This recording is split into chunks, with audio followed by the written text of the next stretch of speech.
ಎಲ್ಲರಿಗೂ ನಮಸ್ಕಾರ. ಚಾಯಾಗೆ ನಾನು ಛಾಯಾ ನಿಮ್ಮನ್ನೆಲ್ಲರೂ ವೆಲ್ಕಮ್ ಮಾಡ್ತಾ ಇದ್ದೀನಿ. ನಾನು ಒಂದು ಕಾಲೇಜಲ್ಲಿ ಕೆಮಿಸ್ಟ್ರಿ ಪ್ರೊಫೆಸರಾಗಿ ವರ್ಕ್ ಮಾಡ್ತಾ ಇದ್ದೀನಿ.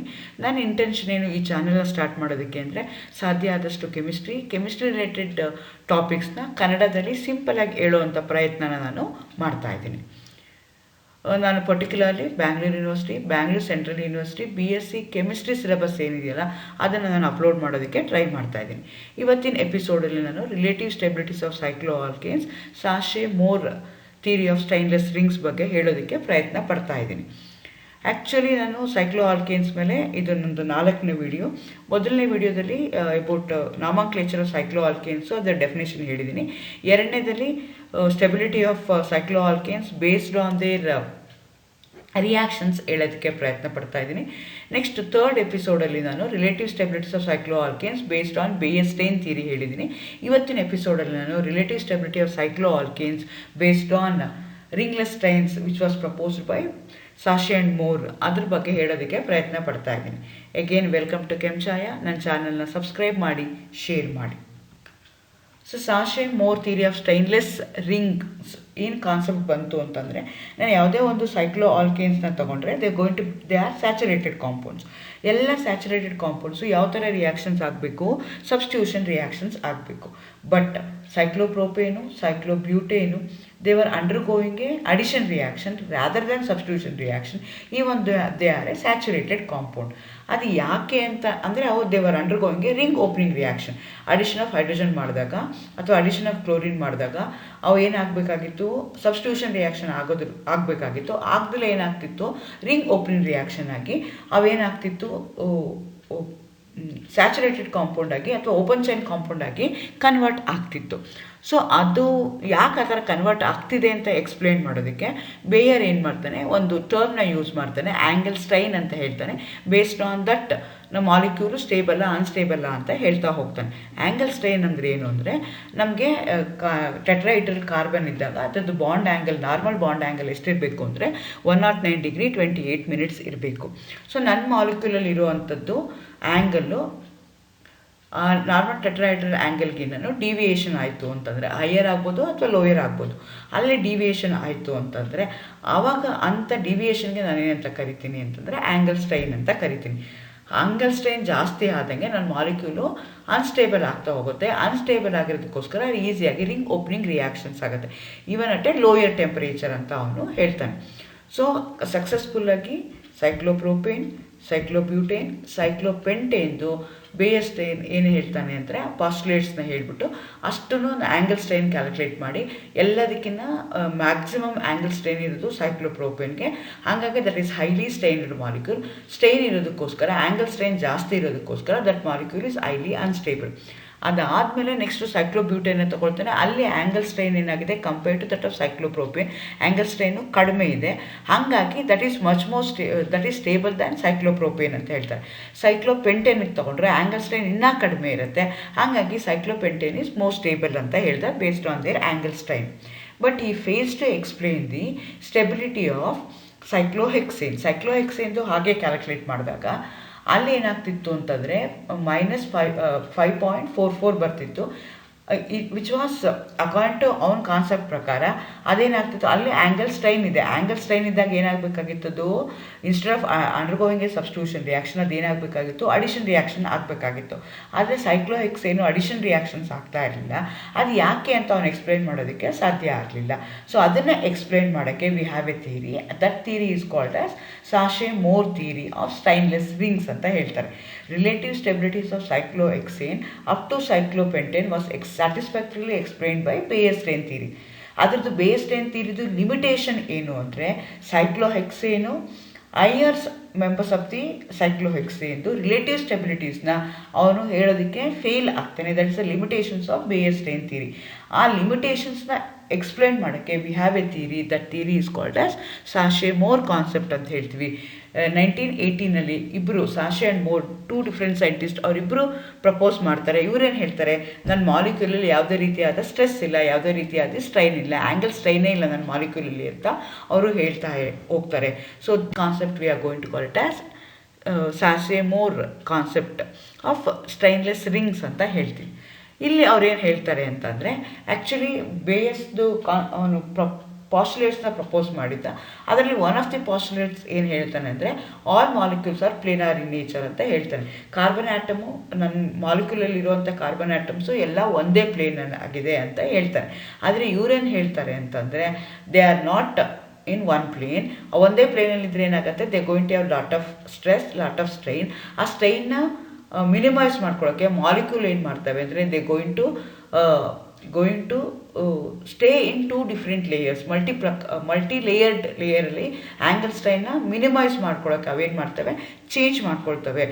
ಆದರೆ ಇವನೇನು ಹೇಳ್ದ, ಬೇಯಸ್ಟ್ ಏನು ಹೇಳ್ದ, ಒನ್ ಪ್ಲೇನ್ ಅಂತ ಒಂದೇ ಪ್ಲೇನಲ್ಲಿದ್ದಾವೆ ಮಾಲಿಕ್ಯೂಲ್ಸ್ ಅಂತ ಹೇಳ್ದ. ಇವರೇನು ಹೇಳ್ತಾರೆ ಅಂದರೆ, ಮಲ್ಟಿ ಪ್ಲೇನರಲ್ಲಾಗಿ ನನ್ನ ಮಾಲಿಕ್ಯೂಲ್ಸ್ ಇರ್ತವೆ ಸೈಕ್ಲೋಹೆಕ್ಸೇನ್ ಮೇಲೆ ಅಂತ ಹೇಳ್ತಾರೆ, in order to minimise the angle strain. So ನಂದು ಮಾಲಿಕ್ಯೂಲು ಸ್ಟೇಬಲ್ ಆಗಬೇಕು ಅಂತಂದರೆ ನನಗೆ 3 ರೀತಿ ಸ್ಟ್ರೆಸ್ ಇಂಪಾರ್ಟೆಂಟ್ ಆಗುತ್ತೆ. ಒಂದಕ್ಕೆ ಟಾರ್ಷನಲ್ ಸ್ಟ್ರೆಸ್ ಅಂತ ಕರಿತೀವಿ, ಎರಡನೇದಕ್ಕೆ ಸ್ಟೀರಿಕ್ ಸ್ಟ್ರೆಸ್ ಅಂತ ಕರಿತೀವಿ, ಮೂರನೇದಕ್ಕೆ ಆ್ಯಂಗಲ್ ಸ್ಟ್ರೆಸ್ ಅಂತ ಹೇಳ್ತೀವಿ. ಸೊ ನನ್ನ ಮಾಲಿಕ್ಯೂಲಲ್ಲಿ ಸ್ಟ್ರೆಸ್ ಕಡಿಮೆ ಮಾಡ್ಕೊಳ್ಳೋಕ್ಕೆ ಆ ಮಾಲಿಕ್ಯೂಲ್ ಏನು ಮಾಡ್ತೇವೆ, ತಮ್ಮಷ್ಟಕ್ಕೆ ತಾವೇನೇ ತಮ್ಮ ಶೇಪ್ಸ್ ಇರ್ಬೋದು ಅದನ್ನು ಚೇಂಜ್ ಮಾಡ್ಕೊಳ್ತಾ ಹೋಗ್ತವೆ. ಸೊ ಈ ಹೈಯರ್ ಆಲ್ಕೇನ್ಸ್ ಏನಿದೆಯಲ್ಲ, ಸೈಕ್ಲೋಹೆಕ್ಸೇನ್ಸ್ ಇದೆಯಲ್ಲ, ಆ್ಯಂಗಲ್ ಸ್ಟ್ರೈನ್ನ ಮಿನಿಮೈಸ್ ಮಾಡ್ಕೊಳ್ಳೋಕ್ಕೆ ಅವೇನು ಮಾಡ್ತವೆ, in order to maintain the normal tetrahedral angle, they going to change the shape of that molecule and thereby they are going to have no stress in the molecule. Those rings we are going to call it as stainless rings ಅಂತ ಹೇಳ್ತೀವಿ. So ತನ್ನ ಮಾಲಿಕ್ಯೂಲಲ್ಲಿ ಇರುವಂಥ stress ಏನಿದೆಯಲ್ಲ, ಆ ಸ್ಟ್ರೆಸ್ನ minimise ಮಾಡ್ಕೊಳ್ಳೋಕ್ಕೆ ಆ molecules ಏನು ಮಾಡ್ತವೆ, ತಮ್ಮಷ್ಟಕ್ಕೆ ತಾವೇ ಮಲ್ಟಿಪ್ಲೇನಾರ್ ಸ್ಟೇಟಲ್ಲಿ ಎಕ್ಸಿಸ್ಟ್ ಆಗ್ತಾ ಹೋಗ್ತವೆ. ಸೊ ಅದಕ್ಕೆ ನಾವೇನಂತ ಕರಿತೀವಿ, ಸ್ಟೈನ್ಲೆಸ್ ರಿಂಗ್ಸ್. ಆ ರಿಂಗ್ಸಲ್ಲಿ ಸ್ಟ್ರೈನೇ ಇಲ್ಲ. ಹಂಗಾಗಿ ಈ ಒಂದು they are higher alkanes, angle strain ಇಲ್ದಿರೋದಕ್ಕೋಸ್ಕರ ದೇ ಗೋಯಿಂಗ್ ಟು ಹೇಳೋಕ್ಕೆ saturated compound, therefore they do not undergo ring opening reaction, they do not undergo addition reaction. ಇದನ್ನು ಹೇಳಿ ಟ್ರೈ ಮಾಡ್ತಾರೆ. Sache-Mohr concept proposed the existence of 2 types of multiplanar or puckered stainless rings called as chair and board form. Cyclohexane planar molecule ಅಲ್ಲ, multiplanar ಆಗಿರ್ತವೆ. ಅವು 2 ಥರ ನನಗೆ 2 ಫಾರ್ಮಲ್ಲಿ exist ಆಗ್ತಾ ಹೋಗುತ್ತೆ. ಒಂದಕ್ಕೆ ಚೇರ್ ಫಾರ್ಮ್ ಅಂತ ಹೇಳ್ತಾರೆ, ಇನ್ನೊಂದಕ್ಕೆ ಬೋರ್ಡ್ ಫಾರ್ಮ್ ಅಂತ ಹೇಳ್ತಾರೆ. So they rapidly interconvert from one form to another form. Chair form ಇಂದ ಬೋರ್ಡ್ ಫಾರ್ಮ್ ಇಂದ chair form. Within a fraction of second they keep on changing from one form to another form. I cannot isolate them individually. ಅದನ್ನು individual ಆಗಿ ನಾನು isolate ಮಾಡೋಕ್ಕಾಗಲ್ಲ. So ಅಂಥ ಫಾರ್ಮ್ಸ್ಗೆ ನಾವೇನಂತ ಕರಿತೀವಿ, ಮಲ್ಟಿಪ್ಲೇನರ್ ಅಂತೀವಿ, ಪ್ಲಕ್ಕರ್ಡ್ ಅಂತ ಹೇಳ್ತೀವಿ. ಬೇಯರ್ ಏನು ಹೇಳಿದ್ದ, ಎಲ್ಲ ಒಂದೇ ಪ್ಲೇನಲ್ಲಿ ಇರ್ತವೆ ಅಂತ. Up to cyclopentane molecules planar ಆಗಿರ್ತವೆ.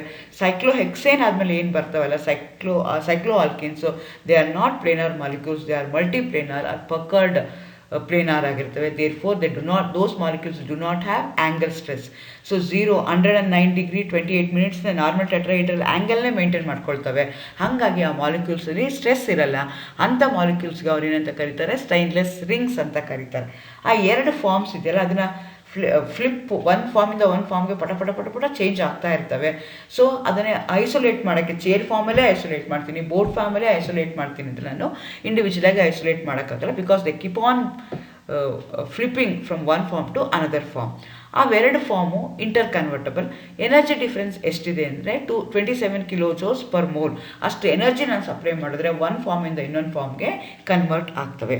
ಹೇಗೇನು ಅವೆರಡು ಫಾರ್ಮಲ್ಲಿ ಯಾವುದು ಮೋಸ್ಟ್ ಸ್ಟೇಬಲ್ ಅಂತಂದರೆ chair form is most stable. ಹೇಗೆ ನಾನು ಮುಂಚೆನೇ ಹೇಳ್ದಂಗೆ ನನ್ನ ಮಾಲಿಕ್ಯೂಲು ಸ್ಟೇಬಲ್ ಆಗಬೇಕು ಅಂತಂದರೆ ಅದು ನನಗೆ ಏನಾಗಿರಬೇಕು, 3 ಸ್ಟ್ರೆಸ್ಸಿಂದನೂ ರಿಲೀಫ್ ಆಗಿರಬೇಕು. ಒಂದು ಆ್ಯಂಗಲ್ ಸ್ಟ್ರೈನ್, ಇವರಿಗೆ ಸ್ಟೈನ್ಲೆಸ್ ರಿಂಗ್ಸ್ ಇದ್ದಾವೆ, ಆ್ಯಂಗಲ್ ಸ್ಟ್ರೈನ್ ಇಲ್ಲ. All those they going to maintain the normal tetrahedral angle strain ಇಲ್ಲ, ಬೋಟಲ್ಲೂ ಇಲ್ಲ, ಚೇರಲ್ಲೂ ಇಲ್ಲ. ನೆಕ್ಸ್ಟು ನಾನೇನು ತೊಗೋಬೇಕಾಗತ್ತೆ, ಸ್ಟೀರಿಕ್ಸ್ ತೊಗೋಬೇಕಾಗತ್ತೆ. ಎಲ್ಲ ಇರೋದು ಹೈಡ್ರೋಜನ್ನೇ ಇದೆ, ಸ್ಟೀರಿಕ್ ಸ್ಟ್ರೆಸ್ಸು ಯಾವುದೂ ಇಲ್ಲ ನನಗೆ. ಸೊ ನನಗೆ ಆ ಸ್ಟ್ರೆಸ್ಸು ಇಲ್ಲ. ಉಳಿದಿರುವಂಥದ್ದು ಸ್ಟ್ರೆಸ್ ಯಾವುದು ನನಗೆ ಅಂದರೆ ಟಾರ್ಷನಲ್ ಸ್ಟ್ರೆಸ್ಸು. ಸೊ ನಾನು ಮಾಲಿಕ್ಯೂಲಲ್ಲಿ ಟಾರ್ಷನಲ್ ಸ್ಟ್ರೆಸ್ ಇದೆಯಾ ಇಲ್ವಾ ಅಂತ ನಾನು ಚೆಕ್ ಮಾಡ್ಕೋಬೇಕಾಗತ್ತೆ. ಸೊ ನೀವು ಬೋರ್ಡ್ ಫಾರ್ಮ್ನ ಕನ್ಸಿಡರ್ ಮಾಡ್ಕೊಂಡ್ರೆ 2 ಹೈಡ್ರೋಜನ್ಸ್ ಏನಾಗ್ತವೆ, they come very close to each other, thereby they going to have a stress.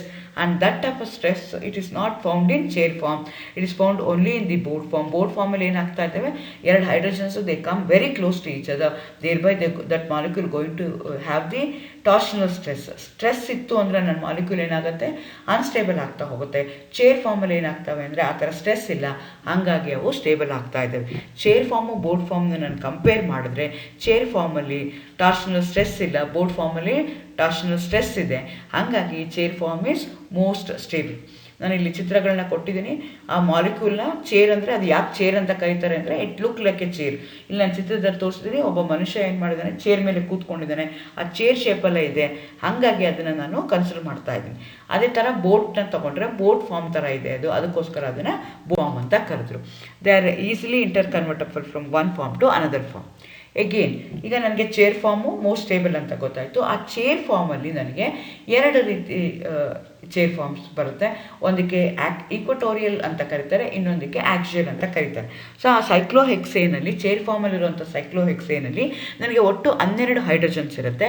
ಆ 12 ಹೈಡ್ರೋಜನ್ಸಲ್ಲಿ 6 ಹೈಡ್ರೋಜನ್ಸ್ನ ಈಕ್ವಟೋರಿಯಲ್ ಹೈಡ್ರೋಜನ್ಸ್ ಅಂತ ಕರಿತೀನಿ, ಇನ್ನು 6 ಹೈಡ್ರೋಜನ್ಸ್ ನಾನು ಆಕ್ಸಿಯಲ್ ಬಾಂಡ್ಸ್ ಅಂತ ಕರಿತೀನಿ ಅಥವಾ ಆಕ್ಸಿಯಲ್ ಹೈಡ್ರೋಜನ್ಸ್ ಅಂತ ಕರಿತೀನಿ. ಅದನ್ನು ಯಾವುದ್ರ ಮೇಲೆ ಡಿಸೈಡ್ ಮಾಡಿದ್ದಾರೆ ಅಂದರೆ ಇಲ್ಲಿ ಚಿತ್ರದಲ್ಲಿ ತೋರಿಸ್ತಿರೋಂಗೆ ಬ್ಲೂ ಕಲರ್ ಯಾವುದಿದೆಯಲ್ಲ ಅದೆಲ್ಲ ಈಕ್ವಟೋರಿಯಲ್ ಬಾಂಡ್ಸು, ಯಾವುದು ರೆಡ್ ಕಲರ್ ಇದೆಯಲ್ಲ that is called as axial bonds.